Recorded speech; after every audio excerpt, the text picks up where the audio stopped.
We're back here on the CoastLife couch, and we've got to talk about, a number of things, but testing your significant other is the thrust of this, and it starts with a thing called the DoorDash test. Do you know what this is? I did not know what this was before kind of going into this story, and I am curious to find out, because I'm not usually a big fan of testing your partner in any kind of capacity. I'm not either. We'll get into that in a minute, but let me explain everything. Here's what the DoorDash test is for your partner.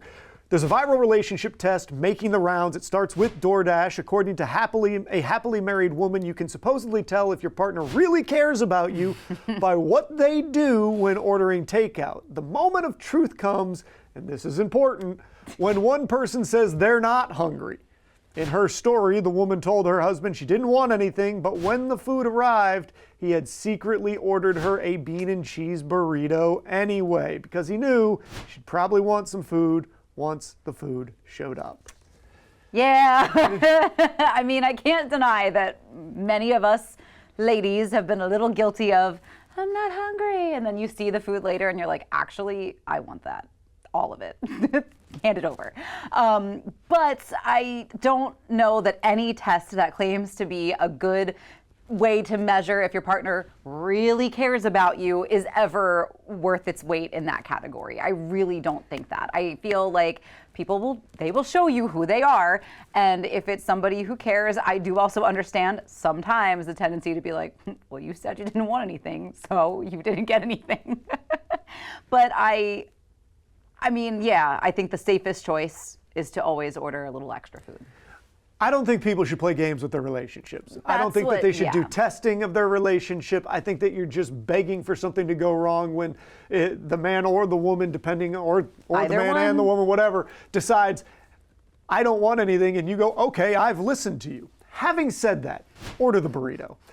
Order the burrito because you know, even if it's not a test, by the time the food gets there, if your partner is hungry, you're going to have to give them some of your food if you didn't order them the burrito. The burrito is a safety mechanism to protect your own meal for the rest of the night.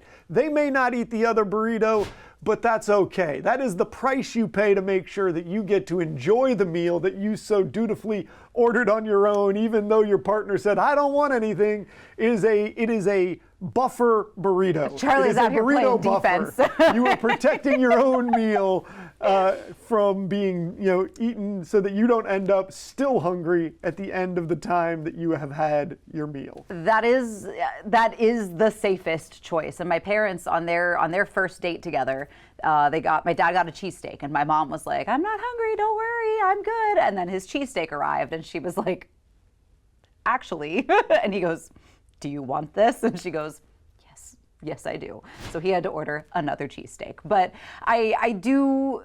But see, he's smart though. He did just go ahead and order another one. He gave it to her right and he away. ordered another one. Yes, he did the right thing. And nearly 50 years later, here they are, But I think, yeah, my first stance is firm in that I don't really believe in testing your partner in ways like this. I feel like when you set anybody up for a test that you're conducting and they are completely unaware, you're never going to get really the right or true answer from them. I get the idea of it is to try and find out what somebody's character is, but if you can't figure out what somebody's character is by the many interactions you have with them every single day and what kind of person they are when things are tough, the burrito test isn't going to be the thing that solves it for you. Yeah, and I mean, I come from a family of sharing. Like, we just share a lot of things. So it does surprise me and takes me back a little bit when somebody is like food aggressive or like food possessive, and they're like, no, this is mine. The Joey from Friends? Yeah. Joey doesn't share food. And I'm like,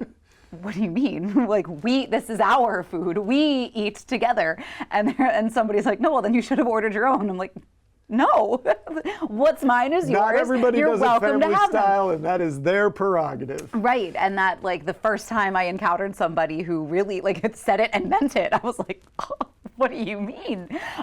So I think, yeah, food, I don't like the DoorDash test, but that being said, I can't believe I'm going to say this, but Charlie is 100% right. That's what's happening. Charlie is 100% right. Charlie is 100% right. That's what's happening. And on on that note, we're going to take a quick break, but we do have more Coast Life coming at you.